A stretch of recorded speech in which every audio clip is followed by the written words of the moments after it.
સુરતમાં અવારનવાર આગના બનાવો બની રહ્યા છે। દરેક આગ વખતે ફાયર સેફ્ટીને લઈને સવાલો ઊભા થતા હોય છે, ત્યારે વેસુમાં લક્ઝરિયસ હેપી એક્સલેન્સિયા બિલ્ડિંગના 8મા માળે અચાનક આગ લાગી ગઈ।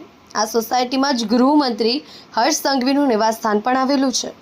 તેમના ઘરની સામેના બિલ્ડિંગમાં જ આગ લાગી ગઈ હતી। તે પ્રસરીને ઉપરના 3 માળ એટલે કે છેક 11મા માળ સુધી ફેલાઈ ગઈ હતી। ત્યારે આગ ઝડપથી ફેલાઈ ત્યારે ફાયર સિસ્ટમ ફેલ થઈ ગઈ, કેમ કે તેને લઈને સવાલો ઊભા થયા છે। 8મા માળે સ્ટીમ બાથ ઉપકરણ ચાલુ રહી જતાં અચાનક બ્લાસ્ટ થયો અને ત્યારબાદ આગ ફાટી નીકળી હતી। આગે વિકરાળ સ્વરૂપ ધારણ કરતા બિલ્ડિંગમાં રહેતા લોકોમાં ભયનો માહોલ ફેલાઈ ગયો હતો। ઘટનાની જાણ ફાયર વિભાગને કરવામાં આવતા 5 ફાયર સ્ટેશનની ટીમને ઘટના સ્થળે રવાના કરાઈ હતી। હાલમાં ફાયર વિભાગની ટીમે કુલિંગની પ્રક્રિયા કરી છે। આગને બુઝાવવાની કામગીરી સમયે એક ફાયર જવાનનો હાથ દાઝ્યો હતો।